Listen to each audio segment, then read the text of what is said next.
organization in Haiti called HaitiMama.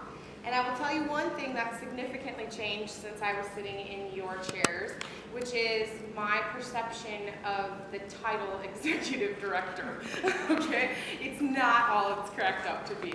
The Creole translation I would give is en pile travail, which just means so much work. HaitiMama, our mission is to develop a model that is effective in reducing parental poverty and eliminating youth homelessness through community social work interventions in Haiti, right? The initiative is to develop an alternative to orphanage care. Right now, there are 700 orphanages functioning in Haiti. Parents who are poor have one resource that they can use when they can't feed their kids, which is an orphanage. So we're working through social work and evidence-based practice to come up with something better, to come up with something different. I want to tell you the story of HaitiMama and how I've gone from there to here. And I realized that the best way for me to do it is through Jeremy Carney's example. One of my favorite parts of being a social work student were the what would you do things in class, right? Like client, la la la la la, what would you do, right? So I'm gonna give you 2 client what would you do's to help tell our story, okay? Okay, so we have client number 1. Client is a Caucasian female, overweight with appropriate hygiene. Client presents positive affect and jovial demeanor, engages comfortably in a social setting. Client is a victim of domestic violence with an active order of protection. Client and abuser were legally divorced on July 22nd, 2011. Abuser has violated the order of protection twice in 4 months and still presents a threat to safety. Client works part-time as a waitress, holds an Associate's of Arts degree, and attends college full-time for social work. Client has 1 child, son 7 months old. Client utilizes MA, food support, and HRA housing. Client has come to you today because she has just found out she is pregnant again and does not think that she can handle the responsibility of caring for 2 children. She is considering all of her options. What do you do? Okay, that's client number 1. Client number 2. Client is a Haitian female, age 27 with inadequate hygiene. Client lives in multi-dimensional poverty. She is unable to read or write and has never been educated. Client lives in a tent city outside of Port-au-Prince without access to water, electricity, toilets, or phone. Client's infant recently died of dehydration and malnourishment. She is unable to feed her 2 remaining children daily. Client has come to you today because she has found out she is pregnant and does not believe she can handle the responsibility of another child. What do you do? Okay, so those are our 2 client examples. The very first one is me. I sat in human behavior in the social environment in 2011, 8 weeks pregnant.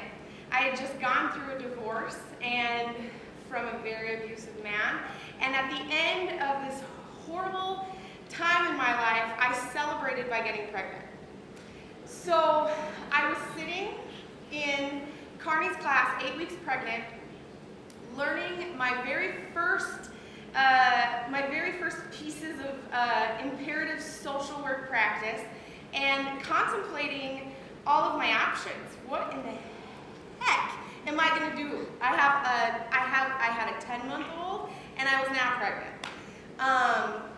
So the beauty of these moments for me, as I went through all of this as a client, right? So at that point, I've used domestic violence services at someplace safe in Fergus Falls, Minnesota. They helped me get an order of protection. I'm in the county as a client, right? I've got MA, I've got HRA to pay for my housing, I've got food support, I've got all these things that are functioning as a system to help me The government's helping me get a degree at MSUN, but now I'm pregnant. So what was the first thing that we're learning, right? I'll never forget it. Those were huge, huge times in my life.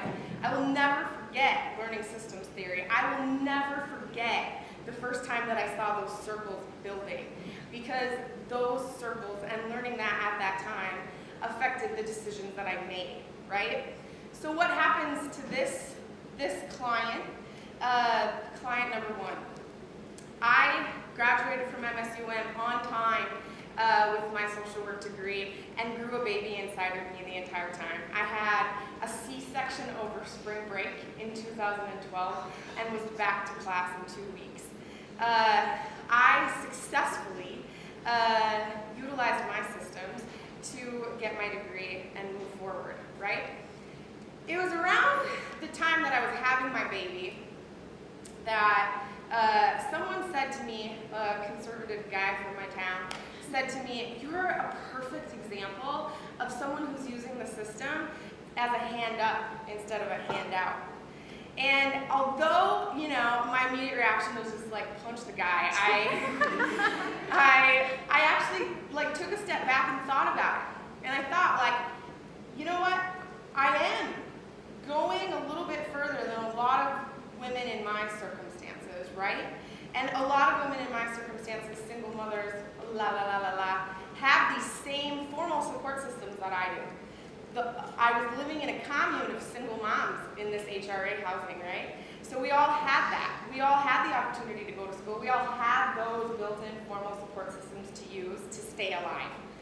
Housing, food, medical, right? But what made me different? So we learned the very first thing we need to do as a social worker when we meet a client is to examine the systems that they can use as a strength, right?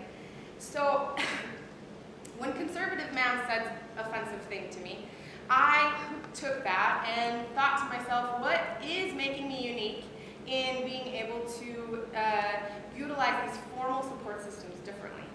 And I realized and applied all of my bachelor's level research to this concept that the informal support systems functioning in my life were what were taking me a step further. For example, my family, right? My family is a huge resource. I was able to utilize my mom for daycare full-time for free. I was able to, call Dad when the car broke down and he paid for the repair. I had family to support me to get through all of those moments that the county wouldn't have cared, right? My community. So I lived in this single mom commune, but I had these neighbors that literally cared that I was being successful and that I was getting through step by step, right? I had Barb, who was my next door neighbor from Searcy, Arkansas, who knew that my husband was violent and abusive from day one, and was like, when I explained to her like my current situation, like, you know, my husband's out to get me at this point and there's an order of protection and he can't know where I live and la la la la la. She was like, baby, if he comes here, you just call me, I will beat his ass. I will beat his ass, right? And like, okay, so the entire time that I lived in this single mom commune, I didn't have a curtain over my kitchen window, or in like my front door, like I didn't have a curtain. And so Barb would walk, you know, she'd come over every night with her house slippers, smoking Barb and tell me all about her day. But one day she came over to do that, to, you know, just tell me about what was going on at Big Chief. And I had just hung a curtain, right? And so she all of a sudden is pounding on my door frantically. And I open the door and I'm like, what's going on? And she's like, what's going on with you? And I was like, nothing. And then I look, and like, she's holding a butcher knife. And I was like, Barb, why are you holding a butcher knife? And she goes, girl, you put that curtain up there. I thought he had got you, was blacking out the lights, and had you in the bathroom tied up. She was like, I was coming over here to beat his ass. Right? So my community, right? My church, the women from my church would come, and the women from my church would come when I had a 14-hour day in Moorhead, and I was pregnant and whatever, and they would clean my house for me. I would get home and all of my laundry was done, right? So when you look at all these informal support systems that I had that were guiding me to utilize my formal support systems differently, that was how I was successful. So, client number 2, right? So, wait, no, we can't get to client number 2 yet. So, I graduate, and I go on to work for Ramsey County on a assertive community treatment team. And in my head is implanted this very important concept of community, community, community. Relationships, relationships, relationships, right? The importance of human relationships is what made a huge difference for me as a single mother. So I decided to go to grad school. And I took a 6-month period of time off before grad school to we go to the park, and I say, let's go to the park, I'm gonna buy everybody food, and we're just gonna talk about an alternative, right?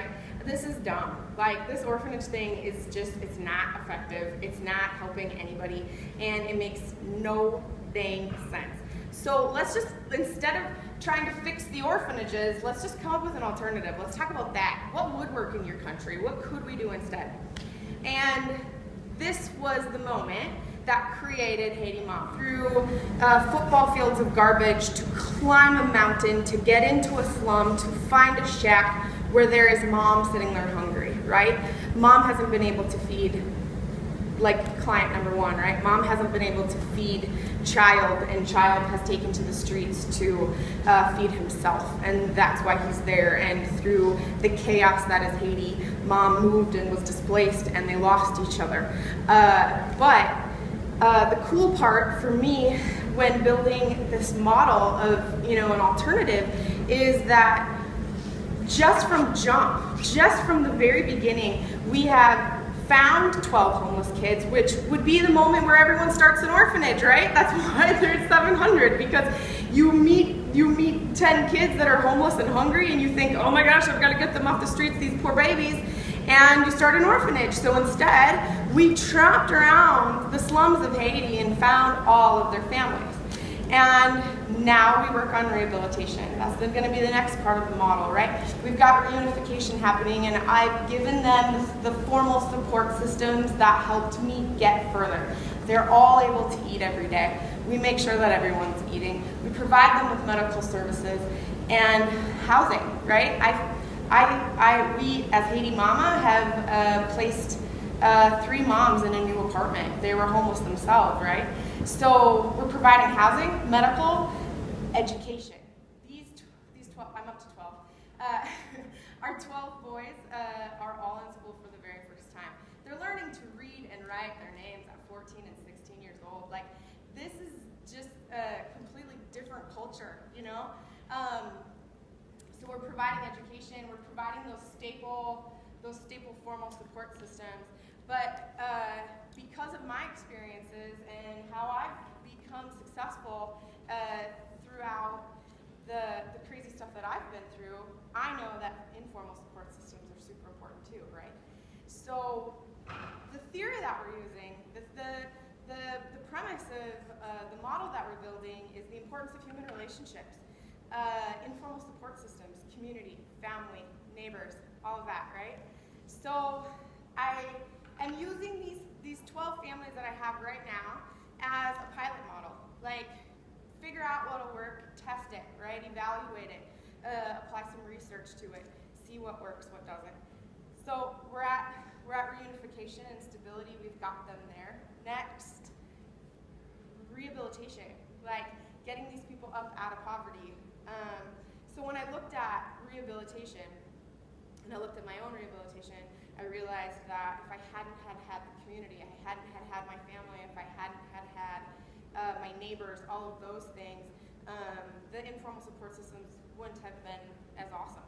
So our rehabilitation program, our 2015 is building structure within those unique supports for the families. So for the individuals, we're starting a skills development center for the boys, right? We're going to teach them some skills that can get them to work. For families, we are providing employment for all of the moms, and keeping up with the home visits. Community social work is being completely effective right now. Like going out and seeing them and just being a part of their lives and their homes is working really well. So for families, we're maintaining community support and adding in employment services. And then for communities, right? Like we need to empower these communities. These people are all poor. 57% of the people in Haiti live in multidimensional poverty, right? So that means no water, no food, no nothing. For community support, we are building container gardens and community gardens in each of the gardens that the families live in. And that's getting sent down on a ship from the 4-H Club of First Falls, Minnesota, right? So there will be 5 gardening centers for us to engage the communities and the families to learn agricultural skills. We're going to teach the boys the skills that they identify, client voice, client choice, like what are you interested in, let's grow that. And for the moms, we're going to get them working. So we'll see, right? It's a model. I have no idea what's going to happen, and it's Haiti, but we are hoping to develop a model that is effective in reducing parental poverty and eliminating youth homelessness in Haiti. And follow us on Instagram and Facebook and all of the things, right? Support us and check out what happens and send me feedback. If you find a study, send it, right? Okay, so Haiti Mama.